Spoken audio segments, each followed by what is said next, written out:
Welcome back to Imperfect, the Heart-Centered Leadership podcast. And I haven't said this. I've interviewed over 260 leaders around the globe. And I think I met my twin, Kristine Scott, and I have so much in common. I was bantering back and forth before the record button. And I just feel that our listenership, Kristine, which is in 65 countries, which we don't take lightly, we love to be known, but we also love a nice level of obscurity, which we've been able to manage. And we're just going to have a fun conversation and highlight your leadership and have a little bit of fun at the end so people can get to know you outside of your identity within your role and what you do. So I'm delighted you wanted to be on the show. And would you start off by just sharing with the listeners a little bit about who Kristine Scott is? Sure, thank you. So I grew up in a small town and for some reason wanted to go into social services and realized pretty quickly that I hated the scary stuff, the conflict. And I was hired by a shelter to be their program manager. And within the year that I started, we had a shooting of one of our shelter guests. Mm-hmm. And 75% of my staff team quit after that shooting. The shelter guest survived, but my team did not.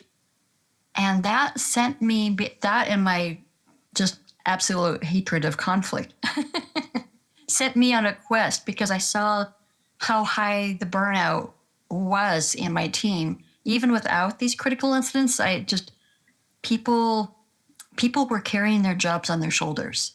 Mm-hmm. And I just figured out, like, we have to do better. We all have these great big hearts. We're drawn to doing good for others. Why can't we make these jobs last? Why can't we continue to thrive in these positions? And so that started my journey of inquiry, like, how do we handle conflict better? How do we handle crisis better? You know, it's interesting. I talk a lot on the show about my background, and I was a neurotrauma case manager, and I worked in the third-party sector of insurance for auto insurance and disability claims for stress and sometimes long-term disability claims, and landed up losing 5 executives to cancer, which pushed me into the coaching world. But, you know, it's such a great conversation to talk about the emotional overdraft. And it seems to be this underlying repeat pattern that I've observed and witnessed and had so many conversations this year about why people in that sector work so hard. And there's a big sense that they're working that hard because they've never had it validated by anybody in their life. And that was one that stopped me in my tracks. And I think special people are drawn to work in that area, but it's hard work. And it leads me to my first leadership question. And I wrote a whole chapter in my book, The Heart-Centered Leadership Playbook, on leadership in the wake of tragedy. So share with us where you went as a leader to even know where to start, what to do, and keep that intrinsic value in the forefront. Oh, that's a good question. Well, first off, I realized I didn't know enough. I just did not know enough. So I started pulling in people who did. Here in the Seattle area, we have some folks who wrote a book called Organizational Trauma. And so I reached out to them and I said, you guys wrote a book on organizational trauma. I am the poster child. Can you send some resources my way? So they sent me their brightest grad students and they made us their project. And what I learned was a lot of trauma was being echoed within the organization because the organization itself wasn't set up to be trauma resilient. So if you are supervising people who are dealing with the same crisis that you're dealing with, guess what? Your lens on that crisis is just going to echo all of the patterns and all of the hurt and all of the lack of validation, right? Mm-hmm. And And so we started looking at how can we have people being supervised by folks who aren't on the floor with them? And what does that mean for us and how that is set up?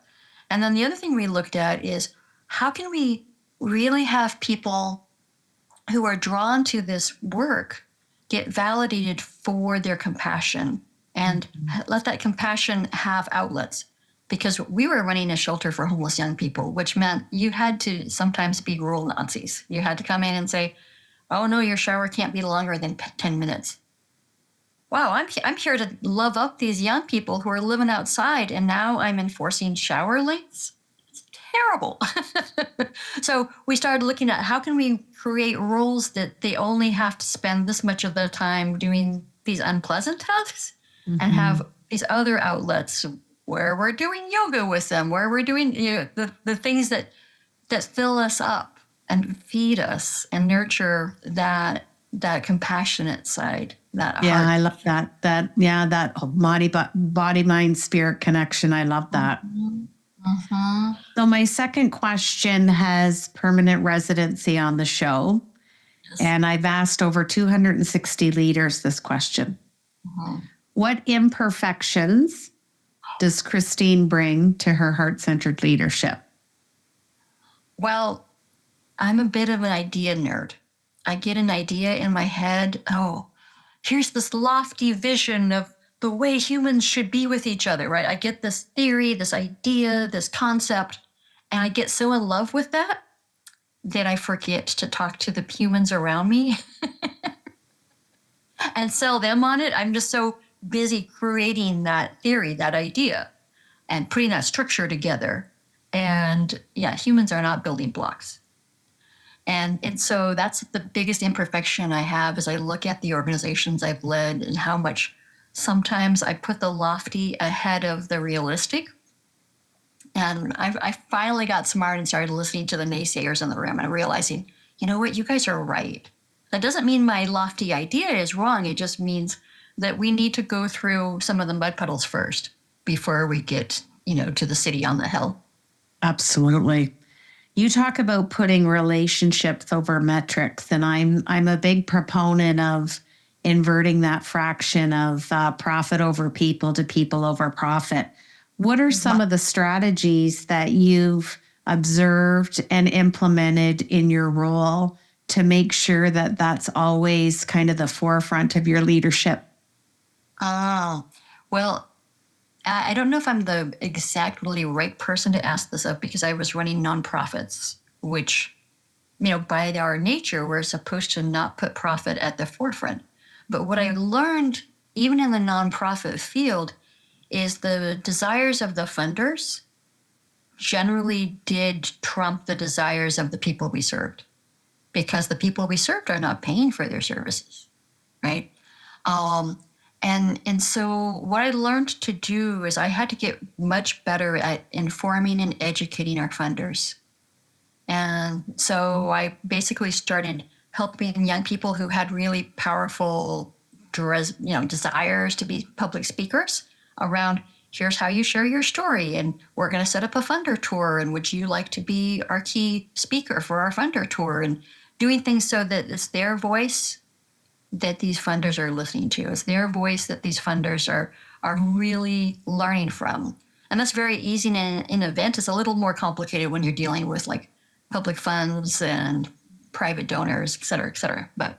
And it's interesting that you say that, because I remember I was coaching a nonprofit, and I remember I was dealing with the executive who handled all the large gifts.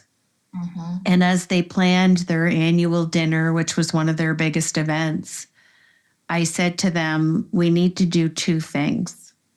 We need to take the large donors on a tour of the Children's Hospital so they have the intrinsic value of where those checks are going. And then we bring the researchers to the dinner to culminate the excitement of the research, because now they've seen the outcome of who, and there's that association to our own family, our own friends, our own relatives. And I remember them looking at me in such a dumbfounded way. And then they did it and they were like, it worked. And I'm like, honoring your connection with people, show them where their dollars are going. And who isn't going to feel heartfelt and heart-centered and emotional visiting a sick kid's hospital? It doesn't matter what city you're in, you're going to get the same effect and the same level of connection. And then the researchers, come in with their analytical logic, strategic plans at the dinner. And it's just matching. And it's so interesting to me because I often hear, well, that's such common sense. Yes, but it's not your common practice. Like, let's not convolute. Let's just put people to people, human to human. And I just find it fascinating, whether it's not for profit or profit. I still find sometimes there's these convoluted conversations. Yes, yes. Now, we joked before we hit record, you like to use humor and a little bit of candor to handle difficult topics. Share with us when you integrated that into your leadership and how it's helped you sustain being a heart-centered leader. Well, a lot of times, like right now, most of my clients are hiring me because they have these difficult conversations that are happening on a daily level. So, for example, if you're a retail establishment and people are shoplifting, you have to have this difficult conversation around, hey, there's this item in your pocket, right? And so what I do is I insert a little humor and I just say, wow, that is such a great snow globe you picked out. Would you like me to hold that for you up front, or would you like a shopping basket? Which do you prefer? Right. And everybody sees the humor of that because it's clear that this person who's trying to shoplift knows that you're onto them. And they at this point have an option to make us, like, if they're going to ignore you, and then you have to call security, and yes, that's okay. But what I really encourage people to do is lean in with your heart first and assume the best. Yes. Until they prove otherwise, you just don't know. Well, and that's the thing. People don't know what they don't know. And I look at my own city in Canada, and we have so many things going on globally in the world that aren't happy and heart-centered. We have families, double income families, now using the food bank in my city. We have 6,000 families a month. They don't choose. That's not part of their makeup and their dream and goals for their family. So I love that soft imagery of just a redirect and a reframe to kind of say in a heart-centered way with candor and humor, you've picked that up and you weren't intending to pay for it, but let me change your choice. And it can be done in a fun way. So I just really, really love that. And you're also, I just want to add one more question. You have a passion to work towards a future of human interaction free of harm. What does that mean to you? Well, once you understand, when you look at Maslow's hierarchy of needs, once you understand that our very, very basic needs, and you mentioned this earlier about validation being one of them. So our very basic needs is safety first, right? And then validation, and then belonging. Those are the what I call the triumvirate of our basic needs. Can you imagine if every interaction you had with other humans, you were safe, you felt you belonged, and that you were validated? If those three things happen all the time, we would never be harmed when we rubbed up against each other. Wouldn't that be beautiful? We wouldn't have a mental health crisis. No. Yeah, safe, validated, and know that you're in a psychologically good space with a good person who's likely heart-centered. It would be world-changing. I compare Maslow's hierarchy of needs in my book. So another serendipitous moment with you, my virtual twin here. Okay, I'm going to switch gears and I'm going to ask you my Fab Four. These are just 4 fun questions to get to know who Kristine is. And it's just top of mind, no thinking. So my first question, give us a word or a phrase that shows up daily in your leadership language. Oh, Um, okay. I often just say, put your kindest self forward, with a soft belly and a strong backbone. Oh, I love that. Uh-huh. Love that. Okay, second question. Name a book you've read at any juncture of your life. What was the name of the book and the author, if you can remember, and why was it life changing for you? Okay, well, I started out my leadership career with the very traditional scarcity competition model of leadership, and it wasn't working very well. And then I read a book and I pulled it out. Carol Lee Flinders wrote The Values of Belonging. And it just shifted everything for me because I realized, oh, this isn't the only way to lead. We actually can have, inclusivity and mutuality, non-competition, sharing of resources. And in fact, a lot of us who are socialized female, that set of values is much more in keeping with how we've been socialized. It's so interesting. Just the 20 minutes we've been chatting, there's 3 other women that I've had on the podcast that I'm absolutely going to connect you with. One does trauma work. Another one did her PhD, and her dissertation was on belonging within organizational leadership. And the third one is in the middle of her dissertation in Australia about inclusivity, accidental leadership. And do you see the interconnectivity we have? I feel like the concierge on this show. Like, I'm just here in the lobby saying, hey, Kristine, what do you need? And where are you at in your leadership journey? And by the way, I'm going to introduce you to 3 other amazing females just from a few short questions. It's such meaningful conversation. I love it. Okay, third question. Let me give you a bit of context. I'm granting you a wish. Oh. And you get to have dinner with any leader. Now, this leader could be living or they could be passed away. Who are you having dinner with, and what is the dinner conversation? Wow,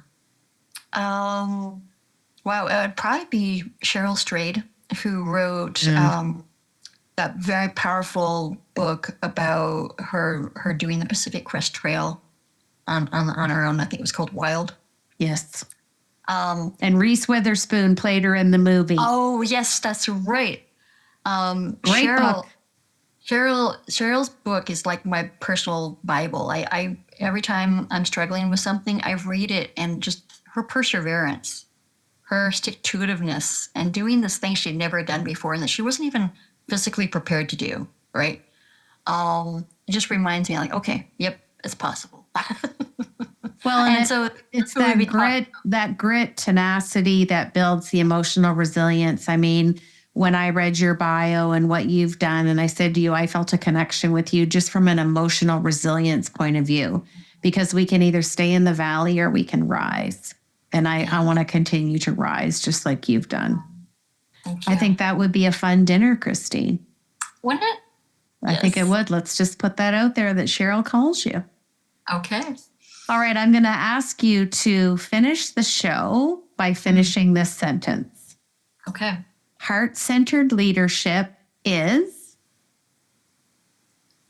the future of our culture and our society. Like, we can't have either of those without heart-centered leadership. We've gone as far as we can in scarcity, extraction, competition, and now it's time for something else.